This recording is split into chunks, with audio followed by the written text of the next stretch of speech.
भगवद गीता का 7वां अध्याय ज्ञान विज्ञान योग।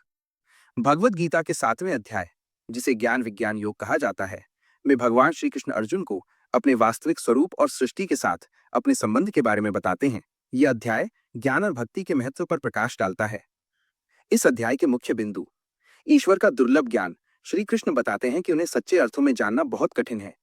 हजारों मनुष्यों में से कोई एक ही उन्हें जानने का प्रयास करता है, और उनमें से भी कोई विरला ही उन्हें तत्वतः जान पाता है। ये ज्ञान सिर्फ तर्क या अध्ययन से नहीं, बल्कि गहन भक्ति और अनुभव से मिलता है। प्रकृति और ईश्वर का संबंध। भगवान बताते हैं कि संपूर्ण सृष्टि, जिसमें धरती, जल, अग्नि, वायु, आकाश, मन, बुद्धि और अहंकार शामिल हैं, उनकी ही अष्टधा प्रकृति या 8 प्रकार की भौतिक शक्ति से उत्पन्न हुई है। वे इस भौतिक प्रकृति के भी परे हैं, क्योंकि वे ही इस पूरी सृष्टि को धारण करते हैं। वे कहते हैं कि इस संसार में उनसे श्रेष्ठ कुछ भी नहीं है। भक्ति ही सर्वोच्च मार्ग। इस अध्याय में श्री कृष्ण भक्ति के महत्व पर बहुत जोर देते हैं।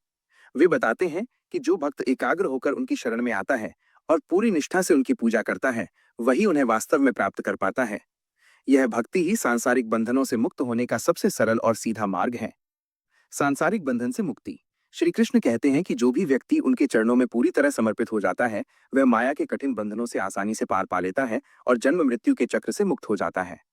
ये अध्याय हमें सिखाता है कि ईश्वर केवल एक दूर की शक्ति नहीं, बल्कि हमारे और हर कण में मौजूद है। उन्हें पाने का रास्ता ज्ञान और विज्ञान के साथ साथ समर्पण और भक्ति से होकर जाता है।